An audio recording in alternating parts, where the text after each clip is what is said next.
এইবারে ঘটনা হচ্ছে, এই যে গন্ডগোল চলছে, হিংসা ছড়িয়ে পড়ছে, সবকিছু হচ্ছে, এই খবরটা কিন্তু আমাদের জওহরলাল নেহরুর কাছেও পৌঁছাচ্ছিল।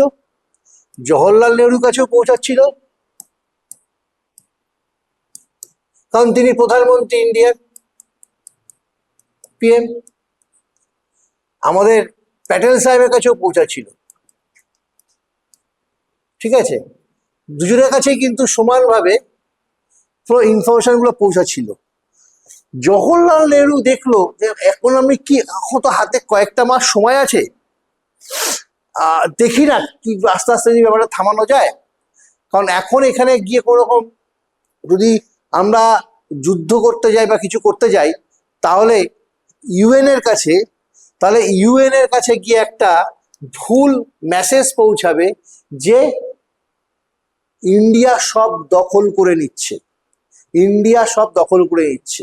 তাই জওহরলাল নেহরু একটু কি করতে চেয়েছিল, জওহরলাল নেহরু একটু অবজার্ভ করতে চেয়েছিল। ঠিক আছে, আর আমাদের প্যাটেল সাহেব, তিনি তো ভাই ধরতক্কা মারপেট ভাই। ভাই অনেক সহ্য করেছি, অনেক মারধর হয়েছে, অনেক ভাঙচুর হয়েছে, এত সহ্য করা যাবে না, একটা ব্যবস্থা করতে হবে। জওহরলাল নেহরুকে না জানিয়ে, প্যাটেল জওহরলাল নেহরুকে না জানিয়ে, কারো অনুমতি ছাড়াই 13/9/1948 13/9/1948 প্যাটেল কারো কাছ থেকে পারমিশন না নিয়ে, ইন্ডিয়ান গভর্নমেন্টের কোনো পারমিশন ছাড়া 13/9/1948 1948 সেনাকে পাঠিয়ে দিল আর্মি, ইন্ডিয়ান আর্মিকে হায়দ্রাবাদ দখল করতে, ক্যাপচার করতে পাঠিয়ে দিল। ঠিক আছে, যে ভাই অনেক হয়েছে, এবার দখলদারি করে নাও।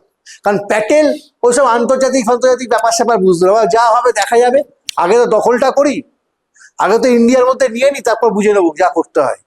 এই হচ্ছে প্যাটেলের অ্যাটিটিউড ছিল। 13/9 থেকে 5 দিন, 13/9 থেকে 5 দিন, কত হচ্ছে 14, 15, 16, 17, 18, 13/9 থেকে 18/9 টানা যুদ্ধ হলো, ওয়ার হলো। কার সাথে?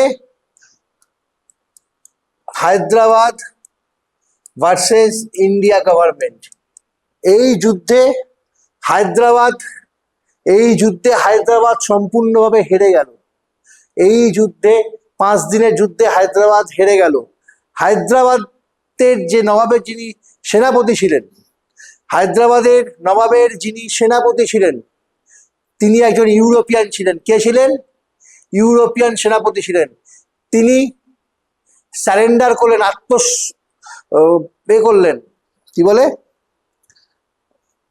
আত্মসমর্পণ করলেন, সারেন্ডার করলেন ইন্ডিয়ান আর্মির কাছে। ইন্ডিয়ান আর্মি হায়দ্রাবাদ সম্পূর্ণভাবে দখল নিল। কবে নিল? 18/9/1948। 5 দিনের যুদ্ধে দখল হয়ে গেল হায়দ্রাবাদ। এই অপারেশনটা যে হলো, 5 দিনের এই অপারেশন, 5 ডেজের এই অপারেশনকে কি বলা হয়? পোলো। এসসিটা কি? What is the UNSC? UNSC হচ্ছে ইউনাইটেড নেশন সিকিউরিটি কাউন্সিল। ঠিক আছে, এইখানে এই সিকিউরিটি কাউন্সিলে যদি কেউ মনে করো, মানে তুমি অর্থাৎ দেশ, এখানে দেশের সাথে দেশের, এটা সবকটা দেশের ইউনাইটেডে, দেশের সাথে দেশের যদি এখানে কোনো দেশ থেকে তুমি সিকিউরিটি প্রবলেম মনে হচ্ছে, যে তোমার মনে হচ্ছে তোমার উপর হামলা করতে পারে, তোমার মনে হচ্ছে তুমি আক্রান্ত, তুমি তাহলে সিকিউরিটি কাউন্সিলে অভিযোগ করতে পারো। হ্যাঁ, ইউনাইটেড নেশনের সিকিউরিটি কাউন্সিলে। যখন এরা তৈরি হয় 1945-এ, তখন এই ইউনাইটেড নেশনে অনেকগুলো বাইলজের মধ্যে সিকিউরিটি কাউন্সিলটা একটা পার্ট ছিল। হায়দ্রাবাদের নবাব কিছুতেই আর ইন্ডিয়ার এই প্যাটেলের এই মানে অপমান সহ্য করতে পারছে না। তাই ইউএন সিকিউরিটি কাউন্সিলে গিয়ে অভিযোগ করলো ভারত আমাদের উপর আক্রমণ করেছে এবং হায়দ্রাবাদ দখল করে নিচ্ছে। নবাব গিয়ে সিকিউরিটি কাউন্সিলে নালিশ করলো। কার নামে? হায়দ্রাবাদের নবাব ইউএন মিশনে গিয়ে কমপ্লেন করলো যে ইন্ডিয়া আমাদের উপর অত্যাচার করছে, আমাদের সব দখল করে নিচ্ছে, আমাদেরকে রক্ষা করুন। পাশাপাশি বিশেষ করে আরেকজনের নামে কমপ্লেন করলো, প্যাটেলের নামে। ইন্ডিয়ার এই প্যাটেল ভদ্রলোক যা খুশি তাই করছে, ওনার নেতৃত্বে সবকিছু হচ্ছে। ক্লিয়ার? নবাব এই কমপ্লেনটা লঞ্চ করলো ইউএন এর কাছে। ইউএন তখন কি করলো? প্যাটেল ইন্ডিয়াকে ডেকে পাঠালো। ইউএন কি করলো তখন? প্যাটেলকে নয়, সরি, ডাকলো। জওহরলাল নেহরু চাইছিল না এত গন্ডগোল ফন্ডগোল হোক। জওহরলাল নেহরু একটার পর একটা ইনফ্রাস্ট্রাকচার তৈরি করতে পারছি না, এখনো পর্যন্ত অর্থের টাকা পয়সা নেই, খুব বিচ্ছিরি একটা অবস্থা, এত ঝামেলায় যাব না, যদি ওরা যেতে চায় চলে যাক না, কি করবো আর। হ্যাঁ, তার মধ্যে এই ঘটনা ঘটিয়ে ফেলেছে। জওহরলাল নেহরু বললো, আমি আন্তর্জাতিক আইনটা বুঝি বাবা, আমি গিয়ে ওখানে অপমানিত হবো না। প্যাটেলকে পাঠিয়ে দিল। কাকে পাঠিয়ে দিল? ইউএন মিশনে, ইউএন এর কাছে প্যাটেলকে পাঠালো। প্যাটেলকে পাঠিয়ে দিয়ে এবার প্যাটেলকে এখন ইউএন জিজ্ঞেস করছে, ইউএন এর যারা সদস্য আছেন, মেম্বাররা আছেন, যে আপনি কেন এভাবে সেনা পাঠিয়েছেন, কেন আপনি দখল করেছেন, কেন আপনি এইভাবে হায়দ্রাবাদ দখল নিয়ে নিয়েছেন।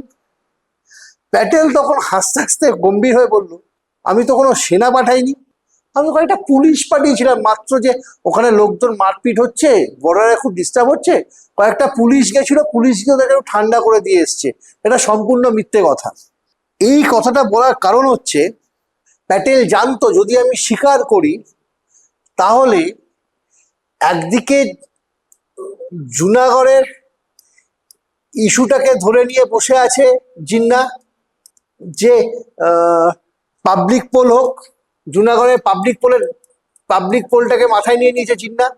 এবার যদি আমি 2 নম্বরে গিয়ে হায়দ্রাবাদ, সেটাকে যদি বলি আমি সেনা পাঠিয়েছি, আর্মি পাঠিয়েছি, তাহলে তো এস্টাবলিশড হয়ে যাবে। তাই ও খুব শান্ত মাথায় বললো, বর্ডারে গন্ডগোল হচ্ছে, তাই আমি কয়েকটা পুলিশ পাঠিয়েছিলাম, যে পুলিশ গিয়ে তাকে টোটালি ঠান্ডা করে দিয়ে এসছে। এর বেশি কিছু হয়নি, কারণ তখন তো আর হোয়াটসঅ্যাপ, সোশ্যাল মিডিয়া এসব ছিল না যে ছবি তুলে রাখা হবে। ন্যাচারালি যতটুকু সম্ভব হয়েছে সেটা বিশ্বাস করতে বাধ্য হয়েছে। এইবার যেটা খুব গুরুত্বপূর্ণ পয়েন্ট, হায়দ্রাবাদের সমস্যাটা মিটলো, জুনাগড়ের সমস্যা মিটলো, কাশ্মীরের সমস্যা সামান্যভাবে মিটলো। আমরা ইতিহাসে এমন এমন ঘটনা রয়েছে, আবারও রিপিট করছি, ইতিহাসে এমন এমন কালো ঘটনা রয়েছে, যে ঘটনাগুলো সেই সময়টুকুর জন্য আমরা খুব মনে রাখতে পারি, তারপরে ভুলে যাই। তার একটা বড় কারণ, হায়দ্রাবাদে যা ঘটেছিল সেটা একটা খুব ভয়ঙ্কর বিচ্ছিরি ঘটনা, খুব ভয়ঙ্কর বাজে একটা সময়। কেন? এই রাজাকারদের অত্যাচারে, এই যে রাজাকার, এদের অত্যাচারে, এবং 5 দিন যে যুদ্ধ হয়েছিল, 30,000 মানুষ মারা গেছিলেন।